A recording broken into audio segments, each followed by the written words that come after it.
નમસ્કાર, આપની સાથે હું છું પાયલ અને સ્ક્રીન પર દિલુ ચૌધરી પત્રકાર તમને દેખાતા હશે. બનાસકાંઠા છેલ્લા કેટલાય સમયથી ચર્ચામાં છે ને એમાં પણ ચૌધરી સમાજ ચર્ચામાં છે.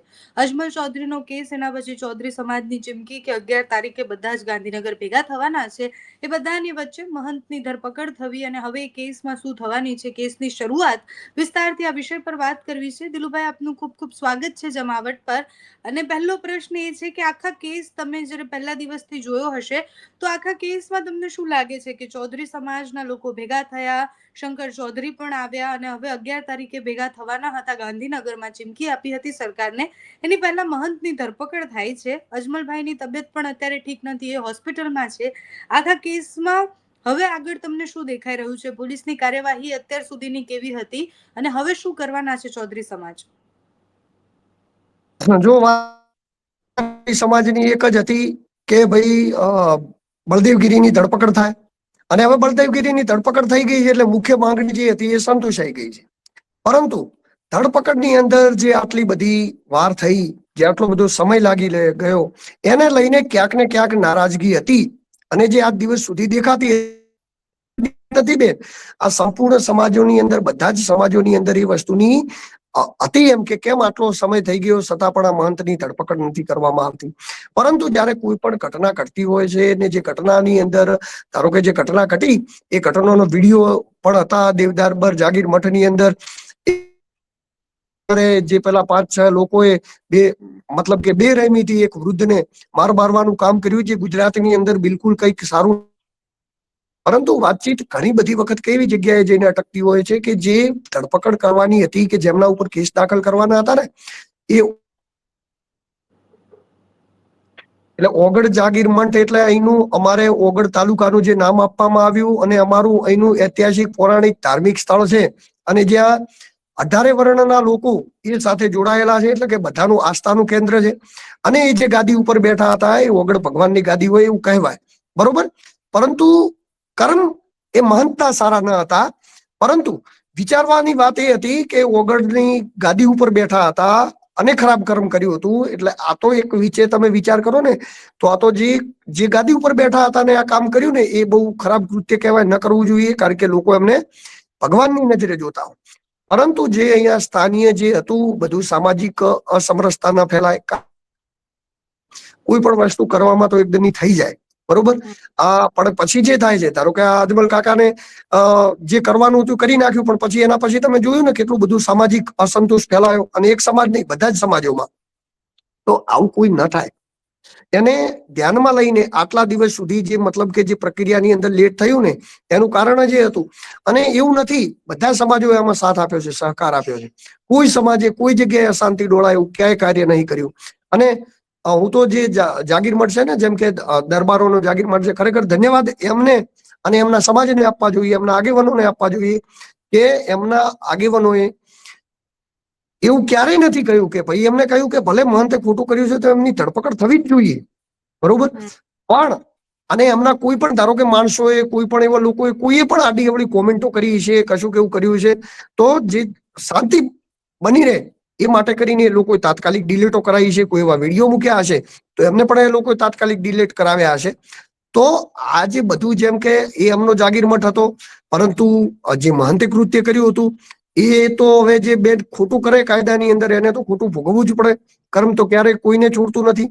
અને જો એમનું કર્મ એ તો આ વિડિયા ના આવ્યા હોત તો કોઈને ખબર જ ન પડત શું કર્યું. પરંતુ નહીં કહેતા કે જયારે પાપ અને છાપરે ચડીને પોકારે છે, અને એ પણ એ ધરતી પર કરેલું પાપ કે જ્યાં સાક્ષાત ઓગળ ભગવાન છે, તો પછી એ ઓગળ ભગવાન જ ન સાખી લે. તમે એની ધરતી ઉપર ખોટું કરો તો એ જ ન સાખી લે. એ જ તમારું પાપ અને કર્મ બહાર લાવતા હોય છે ને, જેના હિસાબે આટલો બધો મતલબ કે સમય લાગી ગયો. બાકી જે આરોપીઓને પકડવાના હતા એમને 4 જણને તો પાસા પણ થઈ ગયા, એમની ધરપકડ થઈ ગઈ, અટકાયત થઈ ગઈ. પરંતુ આ વાતચીત હતી, બધું અશાંતિ ન ફેલાય અને એ રીતે કરવાની હતી. એટલે ઘણી બધી પ્રોસેસ લાંબી થઈ, અને જેમાં પછી ચૌધરી સમાજના લોકો આંદોલનો કરતા હતા, કે ઉગ્ર રજૂઆતો કરતા હતા, સભાઓ કરતા હતા. અને બીજી તરફ જયારે સમાજ જે ભેળો થયો અહીંયા રાધનપુર, અને જ્યાં સમાજના આગેવાનો ભેળા થયા, ત્યાં પણ આવેલા લોકો ચૌધરી સમાજના હતા. જે લોકો આંદોલન કરવાનું કહેતા હતા એ પણ ચૌધરી સમાજના હતા. બંને વચ્ચે ગેપ એ હતી કે એક લોકોનો સમુદાય એવું કહેતો હતો કે ભાઈ આંદોલન કર્યા વગર આપણે ફરિયાદ દાખલ કરાવી છે, પણ આંદોલન નથી કરવું, આપણે સરકાર જોડે જઈએ, શંકરભાઈ જોડે જઈએ.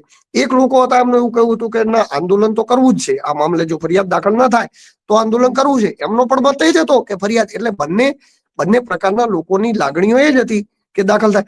એટલે વર્ગ વિગ્રહ હવે બીજી કોઈ જાતિઓમાં નહીં, હવે ચૌધરી સમાજમાં ક્યાંક ને ક્યાંક ફેલાતો હતો.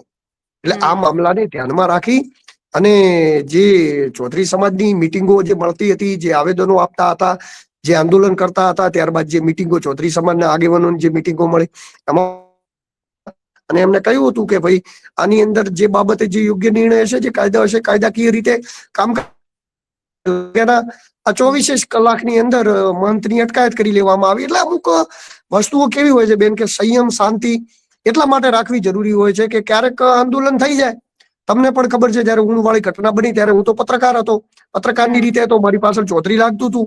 એટલે સામાજિક આગેવાનો છો, તમે આમ કર્યું, આ કર્યું, લઈ લીધા. અને અંદર ભગવાનની દયાથી, ભગવાનની મહેરબાની કરી છે, પરંતુ હેરાન પરેશાન થવું પડ્યું, 40-50 દિવસ સુધી ફરાર રહેવું પડ્યું. આ બધી જે કામગીરીઓ થઈ જતી હોય છે, જયારે કઈ નાની વાતની અંદર આંદોલન થઈ, તો પછી ભોગવવું એવા લોકોને પડતું હોય છે કે જે લોકો બિચારા કઈ વિચાર્યું ના, નિર્દોષ મરી જાય, જેલમાં રહે 4-4 મહિના સુધી. એમનો પરિવાર ઘરે રો રતાળ કરે, કોના જોડે જાય? એકનો એક દીકરો હોય, ઘરે કમાતો હોય, પૈસા લાવતો હોય, એ જેલમાં જતો રહે તો ઘર કોણ ચલાવે? પછી કોઈ એટલું બધું ઘર ચલાવવા નથી આવતું. એટલે આવી બધી વસ્તુઓ ન થાય, આવી બધી વસ્તુઓને ડામી શકાય, આવી બધી વસ્તુઓને રોકી અને આનો યોગ્ય નિર્ણય લઈ શકાય, એ પ્રકારના પ્રયત્નો હતા. એટલે એની અંદર, પ્રક્રિયાની અંદર ઘણી બધી વાર લાગી ગઈ. દિલુભાઈ, મહંતનું બેકગ્રાઉન્ડ શું છે? એટલે આ પહેલી વાર બનેલી ઘટનાથી જ અચાનકથી બધાને ખબર પડી કે મહંત આવા છે, કે પછી આની પહેલા પણ આવી કોઈ ઘટના બની હોય કે બીજી રીતના મહંતને શંકાની રીતના જોવામાં આવતા હતા?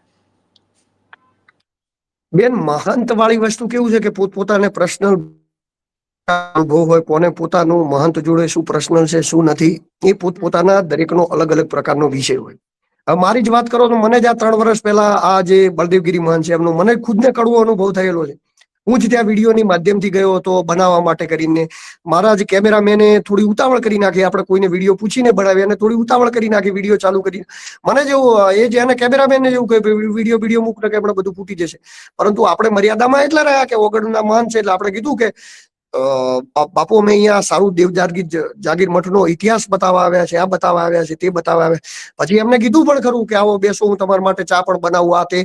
પછી એમનો પણ મગજ શાંત થયું.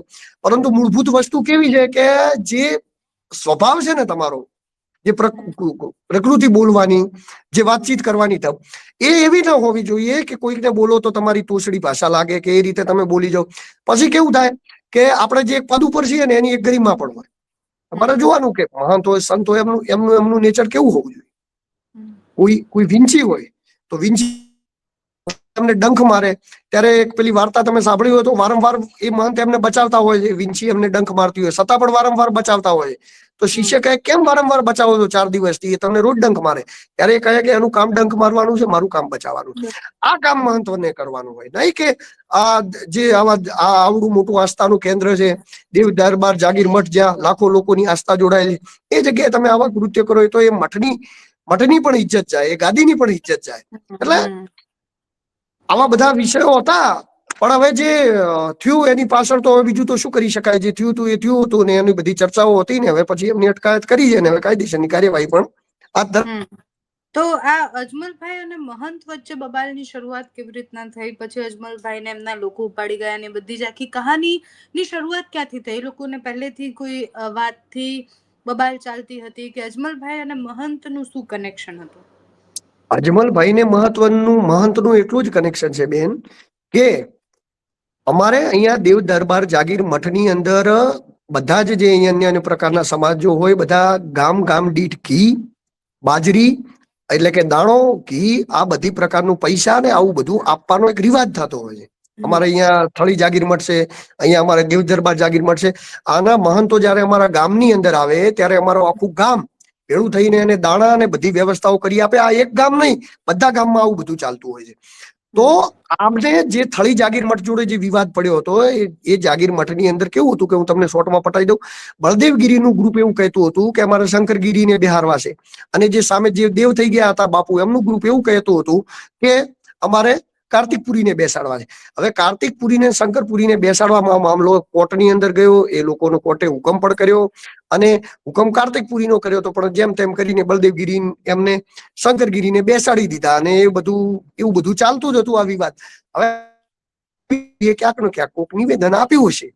હવે સંત સમાજ એકબીજા હવે ગોવિંદપુરી અમારા શિરાળ જે ચૌધરી સમાજના લોકોની ગાદી છે ને ત્યાંના મહંત છે, એટલે અમને કઈક નિવેદન આપ્યું છે. અને આ મામલે જયારે બંને મહંત એ એક લગ્ન પ્રસંગની અંદર ચૌધરી સમાજનો લગ્ન પ્રસંગ હતો ત્યાં મળ્યા અને બંનેને બોલાચાલી થઈ, એટલે જાહેરમાં આવું બધું થયું. એટલે બધા લોકો ત્યાં શિનાળ ભેળા થયા અને એમાં બધા લોકોની અંદર અજમલ કાકા ઉભા થઈને એવું કહ્યું કે આપણે ભાઈ મહંતને આપણા વિસ્તારની અંદર કોઈ પણ આપણા પ્રસંગોમાં લાવવા નહીં, આપણે આપણા જ સમાજના લાવવા, કે આપણા સમાજના જે મહંત છે એમને, તો આપણા સમાજના મહંતનું કોઈ અપમાન તો ન કરી જાય.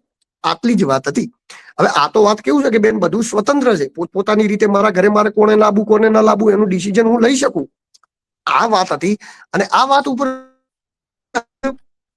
એટલે એમને મનની અંદર રાખ્યું કે ભાઈ આને મારા વિરુદ્ધમાં બોલ્યો આ તે, અને એની અદાવત રાખીને જયારે થરાએ જતા હતા બજારની અંદર ત્યારે એમને ઉપાડી લાવી, એમનું અપહરણ કરાવી, એમને ઢોરમાર મારી, એમને નગ્ન માર કરીને જે એવું કૃત્ય કર્યું કે જે ન કરવા જેવું હતું. જેની અંદર જે માણસોને કરવામાં આવ્યું બધા હિસ્ટ્રી શીટર હતા, એ બધા ઉપર 5, 10, 15 ગુના છે. એટલે એમને તો શું દુશ્મની હોય અજમલ કાકાથી, એમને ભાડાથી લાયેલા હતા.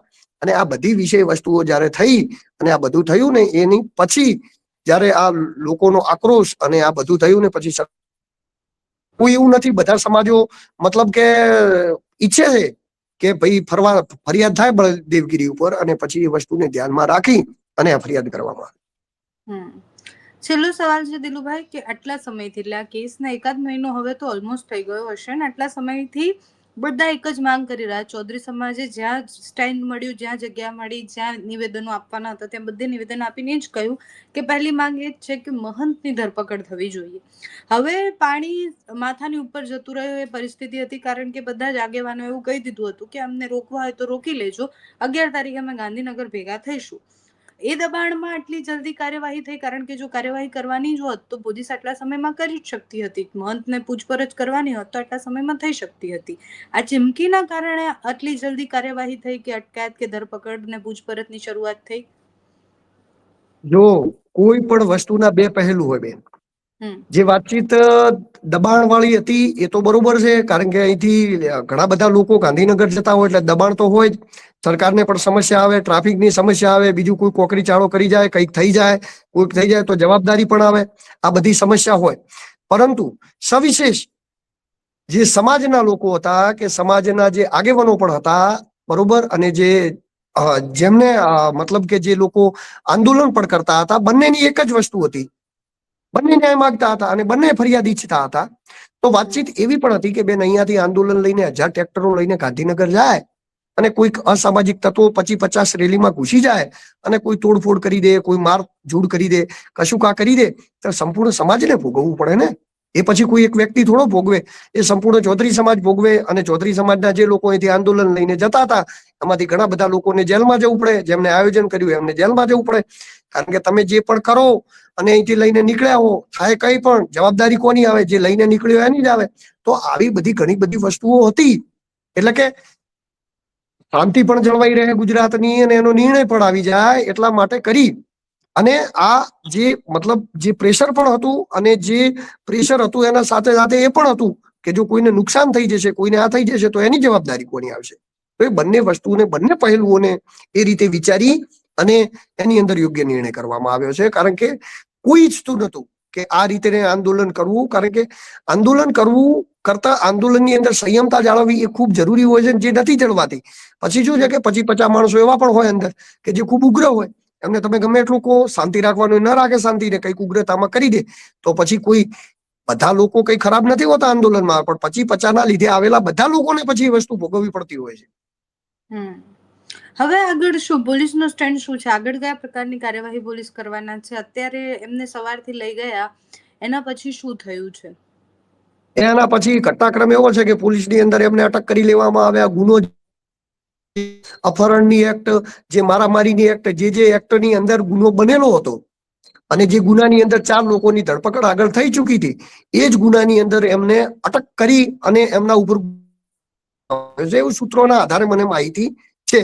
સત્તાવાર માહિતી તો જયારે આપણે જોઈએ ત્યારે.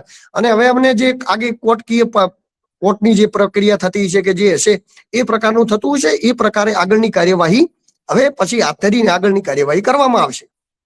Okay, thank you so much Dilubhai, તમે અમારી સાથે જોડાયા અને આ વિષય પર માહિતી આપી એ બદલ. હવે આગળ બનાસકાંઠા પોલીસ અને એમને સવારથી જે પૂછપરછ થયા છે એ પૂછપરછ બાદ શું આવે છે, સમાજના લોકો હવે શું નિર્ણય લે છે, કારણ કે ભેમાભાઈ ચૌધરી અને બીજા અલગ અલગ આગેવાનો સાથે જ્યારે વાતચીત કરી તો એમનું પણ એવું કહેવું છે કે અમારી એક કમિટી ઓલરેડી બનેલી જ છે અને અમારી જેટલી પણ માંગણીઓ છે અમે શાંતિથી મૂકવા માટે તૈયાર હતા. અને એમાંથી પહેલી માંગણી જો એમની ધરપકડ મંથની થઈ ગઈ છે તો ધીરે ધીરે બીજી માંગણીઓ પણ સ્વીકારી લેવામાં આવશે. અમે શાંતિથી સરકાર સાથે વાતચીત કરવા માટે પણ તૈયાર છીએ. તો હવે સમાજ આગળ શું નિર્ણય લે છે એ જોવાનું રહ્યું. બાકી જે પણ અપડેટ હશે તમારા સુધી પહોંચાડતા રહીશું. નમસ્કાર.